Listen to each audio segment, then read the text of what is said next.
boulot pour les résumés, ça s'est fait il y a 2 moments à l'année. Une chose, c'est quand on n'est pas ensemble avec les 15 de France, c'est là que j'ai eu le plus de boulot. C'est en ce moment-là, par exemple, j'ai un groupe de 6-7 joueurs entre les buteurs, mais pas mal de 3/4 avec qui on travaille tout ce qui est les jeux au pied. On monte des programmes de suivi individuel avec des comptes rendus, des images des matchs, des images avec un dispositif qu'on prend d'analyse avec des images caméra haute vitesse. On bosse avec un logiciel pour avoir une vraie analyse, vraiment consacrer du temps et travailler dans les détails techniques et dans quelques aspects d'entraînement mental, de préparation mentale liés à la gestion du stress, gestion des émotions, entraîner la capacité de concentration, tout ce qui est l'imagerie mentale, sur l'imagerie motrice et compagnie. Donc ça c'est un peu mon boulot toute l'année, individuellement avec les joueurs. Et quand on est ensemble avec les staffs ou avec les 15 en tournée pendant les tournois ou pendant les matchs de novembre ici, là j'ai fait un travail plus en équipe avec le reste du staff. Et donc je vais surtout collaborer un peu avec Émile en tout ce qui est l'organisation et la préparation des entraînements des 3/4, l'analyse des adversaires, donc plus je sors un peu de l'aspect spécifique, même si évidemment on bute tous les jours avec les joueurs que j'ai suivis. Là on continue à faire plus de l'entretien et des mises, de travailler sur les derniers détails avant les gros tests. Mais je suis plus mélangé à tout ce qui est l'aspect stratégique et préparation du match avec le reste du staff. Une séance classique, moi j'ai fait un compte rendu écrit sur chaque séance avec tout ce qui s'est passé au niveau technique, sur quoi on a bossé, si c'est les points positifs, les points un peu négatifs, là où on a eu quelques petites problématiques. Au niveau aussi mental, j'échange beaucoup avec les joueurs, donc même si évidemment je ne dis pas tout ce que je suis en train de chercher, je sais qu'il y a des phrases, des mots clés qui pour moi me montrent dans quel état il est, au niveau de la confiance, de l'approche de l'événement qui va arriver. Souvent quand il y a, des fois j'ai travaillé avec eux à 3 jours d'un match de Coupe d'Europe, donc ce n'est pas la même gestion de la séance que quand on est peut-être déjà en fin de saison. Donc j'arrive avec ces comptes rendus, on les regarde ensemble. J'ai fait un où tout ce qu'il dit m'intéresse, qu'il les lise, qu'il se remémore de ce qu'on a fait.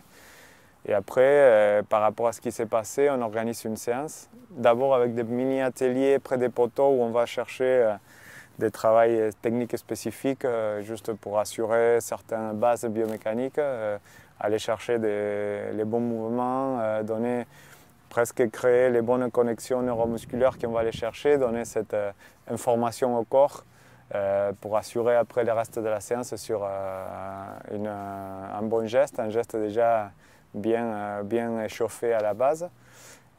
Donc quand c'est que du tir au but, on fera ça. Il y a plein de petits ateliers qu'on fait près des poteaux. Et après, ça dépend de la séance, après ça peut varier, dépendant de ce qu'on veut travailler. Là où il se trouve les joueurs, des fois c'est un mec qui est ultra en forme, donc on va l'orienter juste pour entretenir, rester bien sur la qualité, de rester sur limite que faire des ancrages sur cette visualisation, cette construction qu'il est en train d'avoir de son geste, juste l'ancrer pour être sûr qu'il va se reproduire à chaque fois. Et des fois c'est des mecs qui sont en train de galérer un peu, donc on va faire un travail peut-être plus lourd, moins sympa, mais pour essayer de régler un peu les gestes en sa totalité. Et donc bon, on passera par tout ça. Et souvent, je débarque avec des caméras haute vitesse, mais ça c'est pour faire des bilans un peu tous les 6 semaines, 2 mois. Je débarque aussi avec un clip, avec un montage des 3-4 derniers matchs, c'est pas à chaque fois, mais 3-4 derniers matchs, tous ces coups de pied. Et les clips organisés d'abord par rapport à... Normalement, on fait pas, quand on fait des erreurs techniques, c'est pas 10 erreurs différentes. Souvent, on a 1 ou 2 qui reviennent, qu'on a tendance à y tomber. Il y a souvent des problèmes d'instinct qui dérèglent la chose. Donc je vais identifier cette erreur qui revient, les mettre en boucle. Donc c'est très quand les joueurs voient ça, c'est vrai qu'ils disent c'est vrai, je ne l'avais pas senti, ou même en les voyant une fois, quand on les voit en suivant, on peut identifier. J'ai dit mais écoute, pour moi ça vient d'ici, souvent on est d'accord.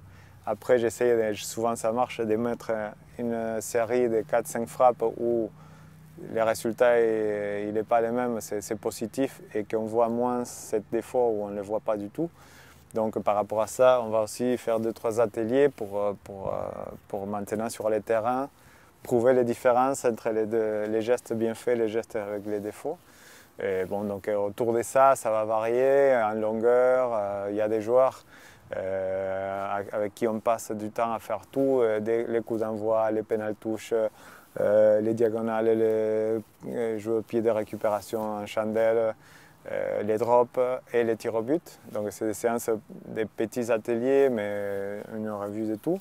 Il y a des joueurs qui a du tir au but pendant 1 heure, pas 10 000 frappes, mais qui a du tir au but. Donc ça dépend des joueurs et l'époque de l'année aussi. Pendant la première année, c'était mieux organisé. Et je voyais au moins une fois tous les 15 jours avec chaque joueur. Des fois, on fait des cycles de 6 semaines, une fois par semaine. Après, je les lâche 3 semaines, je prends une autre. J'attaque un cycle d'1 mois toutes les semaines. Mais en tout, tout dépend beaucoup des blessures. Il y a toujours, parce que pour les tirs au but, sans arriver à une vraie blessure, il suffit que le mec ait une contracture, une pointe du match, que même s'il va rejouer, il faut faire très attention pour qu'on doive annuler la séance de cette semaine-là. Donc on va dire à grosso modo, au moins une fois tous les 15 jours. Mais souvent, on s'organise par microcycle de 5 semaines parce qu'on va travailler un certain aspect, on va se caler sur un aspect technique. Et après, j'essaie de les lâcher 3-4 semaines. Parce que si tu veux, l'objectif final de tout ça, c'est essayer justement de ne pas créer des joueurs dépendants de mon aide, mais de vraiment les rendre autonomes. Ce qu'on fait, c'est je les donne beaucoup d'informations pour qu'après, ils puissent petit à petit finir de se connaître, de voir qu'est-ce qui marche pour eux au niveau de la préparation, de la construction de sa routine, de ses idées, la séquence d'idées qu'il va falloir mettre en place pour avoir un geste efficace. Et techniquement, par où il passe son geste efficace. Donc l'idée c'est qu'un jour, il puisse s'entraîner vraiment tout seul, qu'avec les images de ses frappes, il puisse vite voir ce qu'il peut être en train de déconner. Et vraiment que mon boulot soit, tu sais, ça dure un certain temps et après ça soit avec une autre, et que plus ils seront jeunes, plus ça sera intéressant.